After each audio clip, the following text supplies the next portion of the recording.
Mercantilismo y fisiocracia. Después de la decadencia del feudalismo y antes del ascenso del capitalismo, se formó en Europa la llamada escuela mercantilista.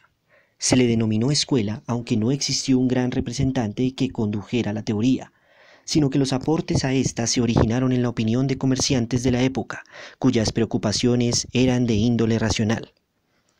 Desarrollan así explicaciones dirigidas hacia la consecución de la mayor riqueza para una nación a través de una efectiva intervención del Estado de Comercio.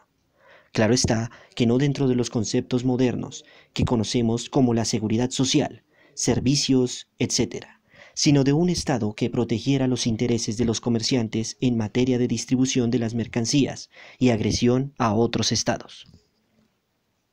El mercantilismo se dio en Europa a partir de los siglos XVI, XVII y mitad del siglo XVIII.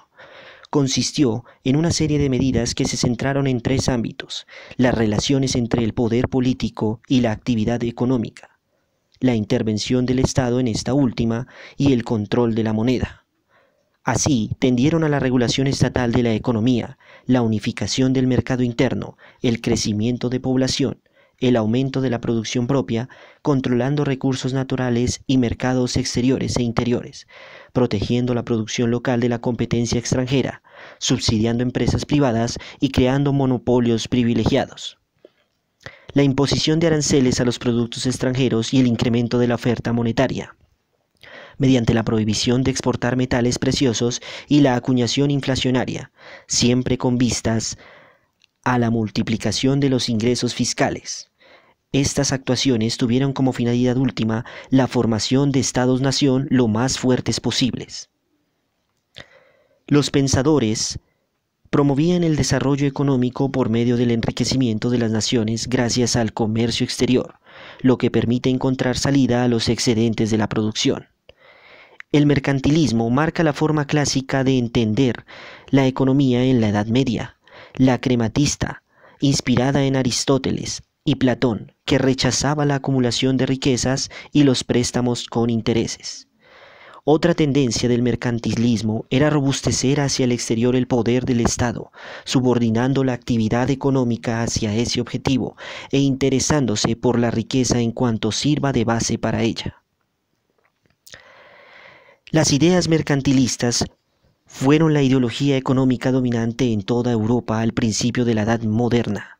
Sin embargo, como conjunto de ideas no sistematizadas, su aplicación concreta difirió en la práctica de cada país. España.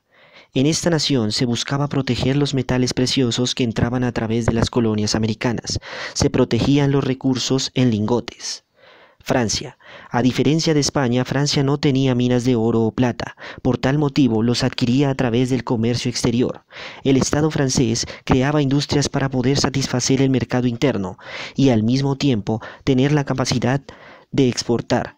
Esto acompañado de políticas públicas para aumentar la población y con esto la mano de obra disponible para el trabajo. Inglaterra. El mercantilismo inglés era muy similar al francés.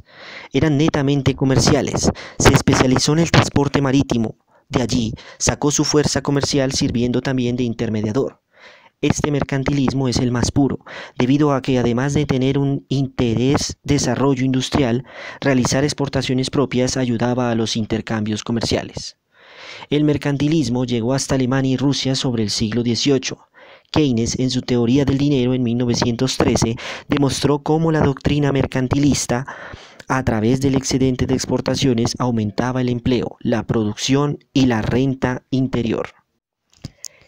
Adam Smith y el mercantilismo. Adam Smith publica su obra cumbre, Ensayos sobre la naturaleza y las causas de la riqueza de las naciones, con un planteamiento bastante simple.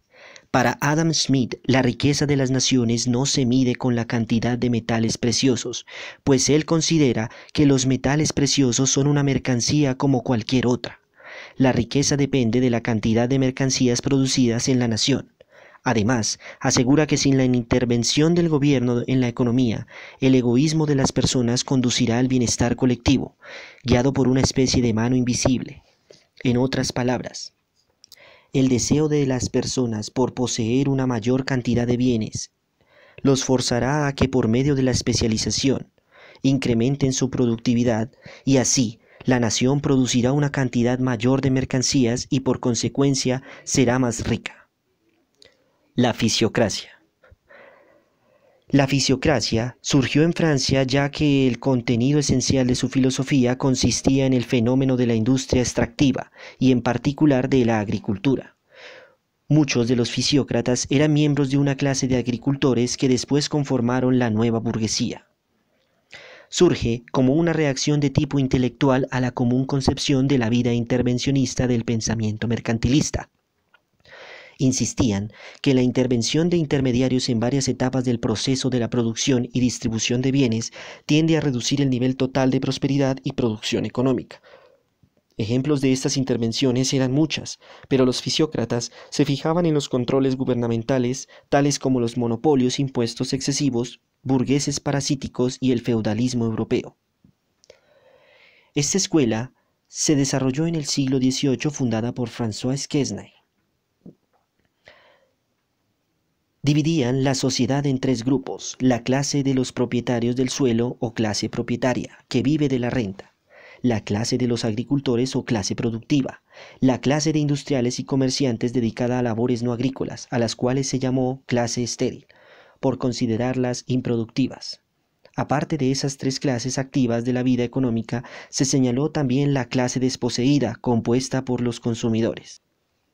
Los fisiocráticos son generalmente considerados como los fundadores reales de las ciencias sociales.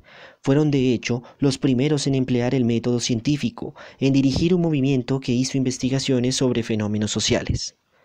La fisiocracia no fue recibida con los brazos abiertos por muchas razones, no siendo todas intelectuales.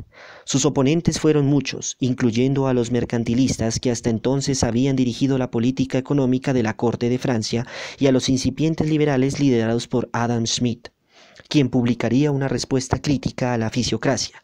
Aunque Smith creía en muchas de las doctrinas expuestas por los fisiócratas, no aceptaba el calificativo de las clases mercantiles y artesanales como estériles e improductivas.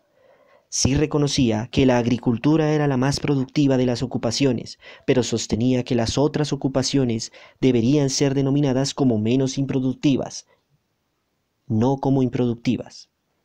Para demostrar la verdad de su afirmación, Smith observó que incluso la clase social más baja produce anualmente el valor de su propio consumo anual y perpetúa al menos la existencia del capital que le mantiene y emplea.